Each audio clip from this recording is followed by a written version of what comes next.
So let's look at some of the basics of elliptic curve cryptography.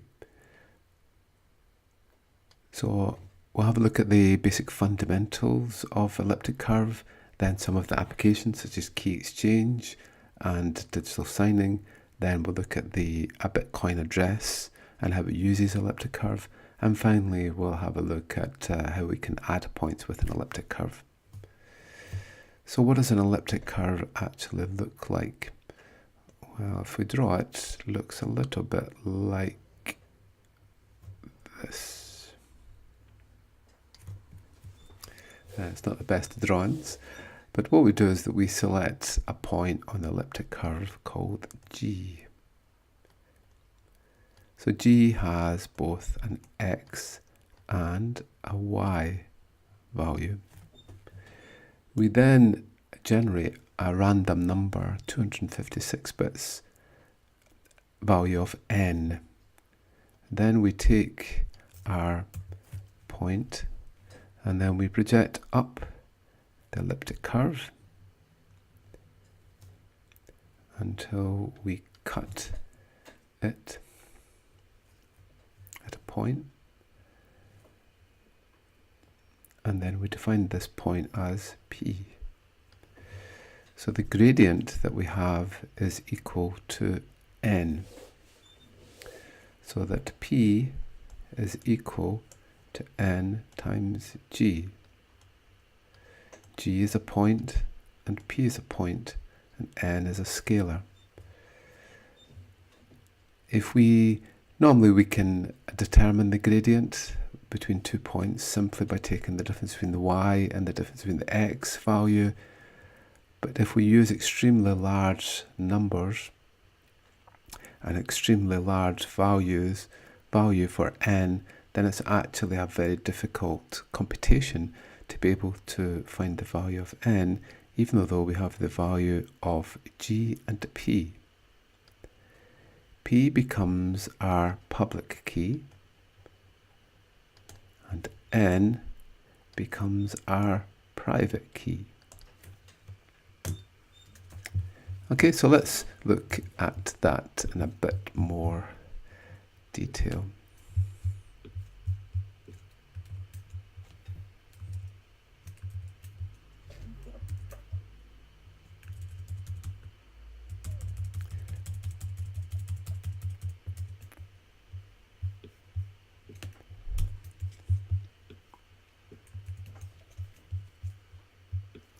Okay, so here is what our curves actually look like.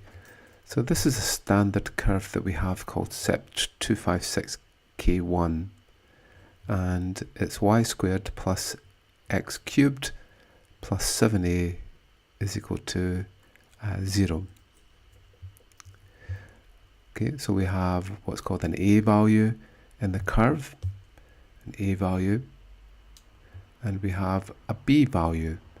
So the a value for the standard curve is 0, so x doesn't exist there, and the b value is 7.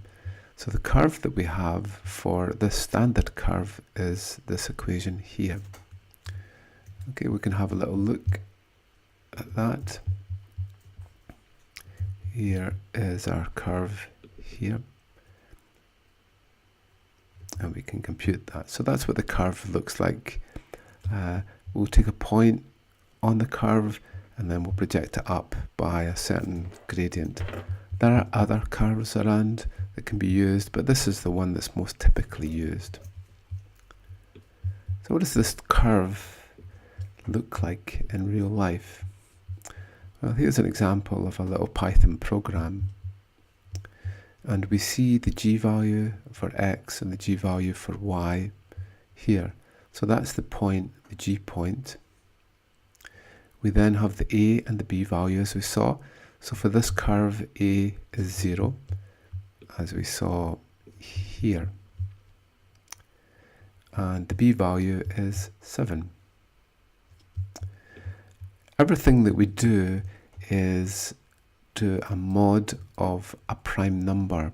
So it reduces the size of the values that we're dealing with because they're rather large.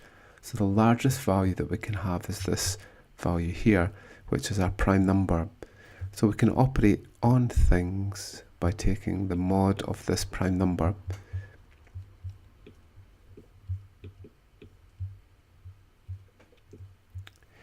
Okay, so this is a standard prime number that we'll use in an elliptic curve. Then we set this up with the G value, with the A and the B value, and the prime number, and it will create our curve for us. We may multiply. In this case, we're multiplying G by A. We'll get our value back. So A is our private key, and big A is our public key. And we multiply the two values together. We multiply the G and the A to give us this value here. When we're generating our private key, our A value, we'll take a random number which is 256 bits long. In this case, we're generating A, which will be our private key, and we're calculating big A, which will be our public key. Okay, so that's what the curves actually look like. So let's see what the numbers are like. Okay, so here's a little example here, and we should see that the prime number here is the same as the prime number there. A is 0, 7. The generator value that we have, there is the 0, 4 is an identifier, then we have 79BE, 79BE, 66, and so on. The second point is here. So this is the X value, and then this is the Y value starting here, and we'll see that it ends in B8 and B8 here.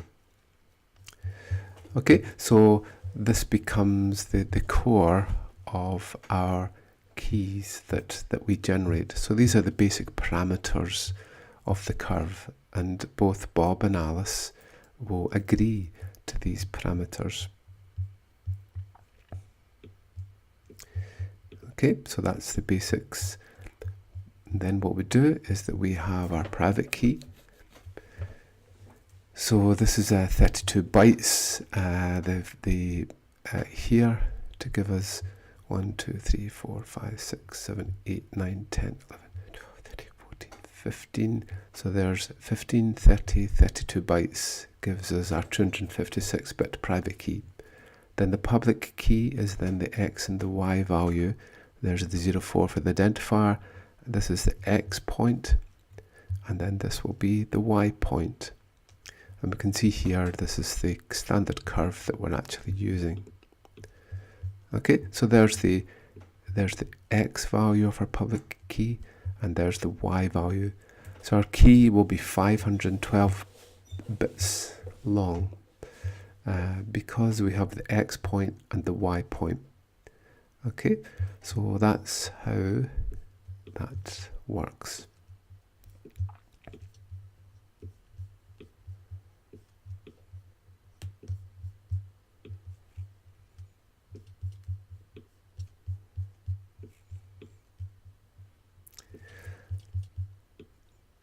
So let's now look at some of the applications of elliptic curve.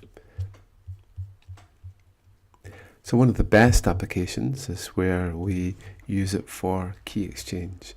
So there's a method called Diffie-Hellman which is used in key exchange, and elliptic curve Diffie-Hellman is really based on the core logic behind this. So initially Bob and Alice create, and it could be for each session, a private key and a public key. So the private key is they both agree on G and the P value that we saw, and so on. Then they calculate the public key. So each will have a public key, and we keep our private key secret. Alice sends over her public key value. Remember, it's a 512-bit XY point, and Bob will send his value over. The shared key is then simply the value that Bob sent multiplied by Alice's private key to create this shared key here. On the other side, Bob will take Alice's public key and multiply it by his private key, and the value he ends up with is this. Okay, so that's a scalar, and an xy point. So they will both come up with the same xy point for the conversation. We then take a hash of that and we'll be able to generate a shared encryption key. Typically it's a 256-bit or 128-bit, depends what kind of hash that we take, but we might create a key for AES encryption, and then both Bob and Alice will be able to agree what that key is. So if we have a look here, here's an example. Okay, so we'll generate some values. There's the G value. As I said, it's an XY point. There's the prime number in there. Yep. Alice generates a secret key and a public key. Public key is an XY point. Same for Bob. They swap the values over, and then Alice's shared key becomes this, an XY point, and then that. And then typically what they'll do is they'll just take the X point on either side, and we get this shared value.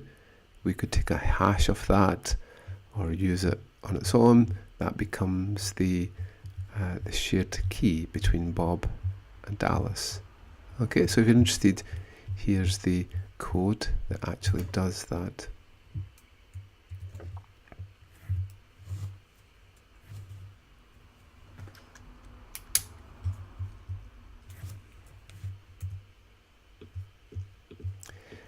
Okay, so just put that away.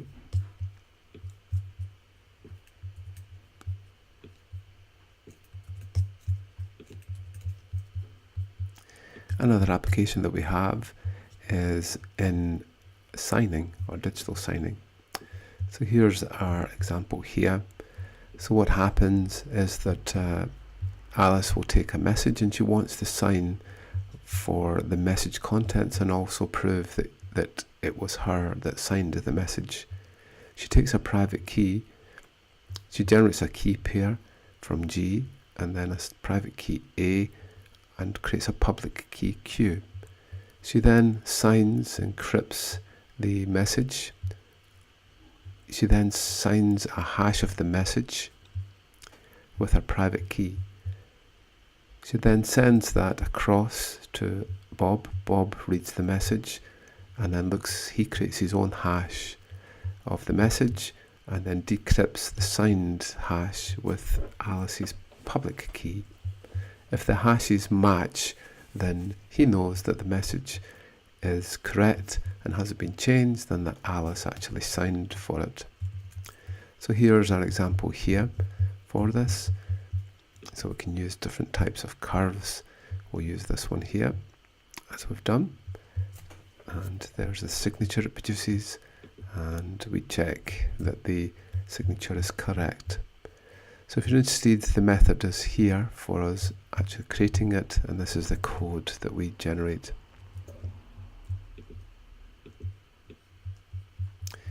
Okay, so the signing process and key exchange are the two main usages of public key encryption. So let's now look at how elliptic curve is used in Bitcoins. So it's used because what we do is we generate our wallet, and our wallet contains our private key and our public key. These are used to sign the transaction. So if Bob is sending Alice some Bitcoins, then Bob will sign with his private key onto the blockchain.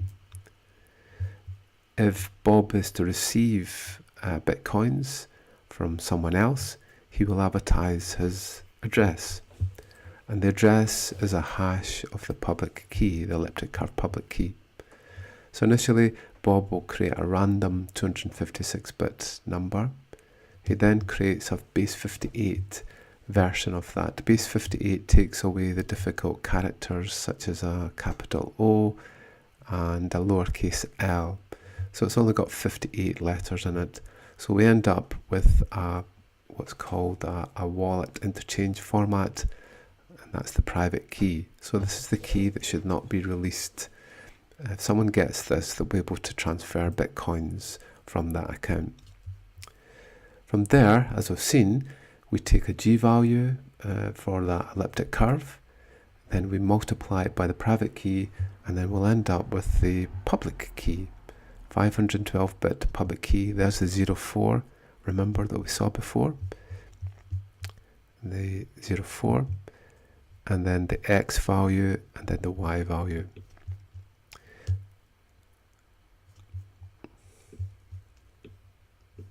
Okay, from there we can take a hash of it. We take a SHA-256 and a RIP MD EM 160, then we create base 58, and we create a public address.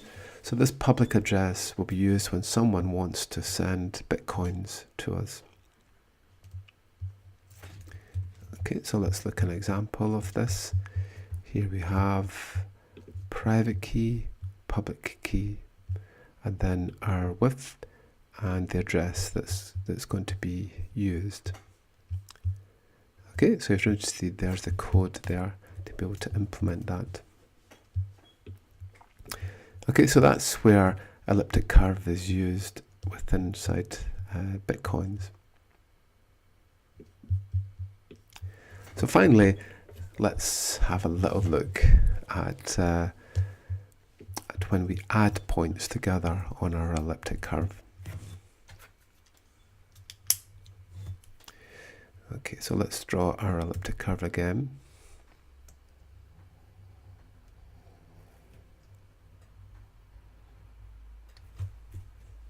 And we have our G point here.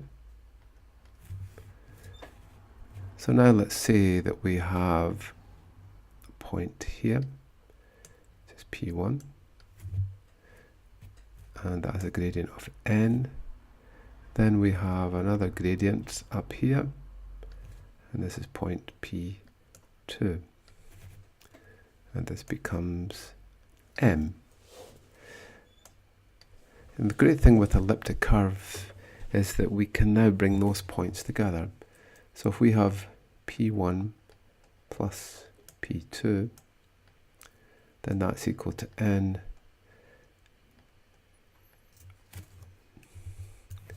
That's equal to NG plus MG. So that's equal to N plus MG. So we can add the two private keys together to be able to find the resultant point P3. So that becomes P3, and P3 is equal to M plus N times G. So we can actually add our private keys together and also our public keys. So this shows an example here. We can take Bob's private key, Bob's public key, Trent's private key and Trent's public key, and then we can add the two values together, and it will be the result will be small a plus small b times G.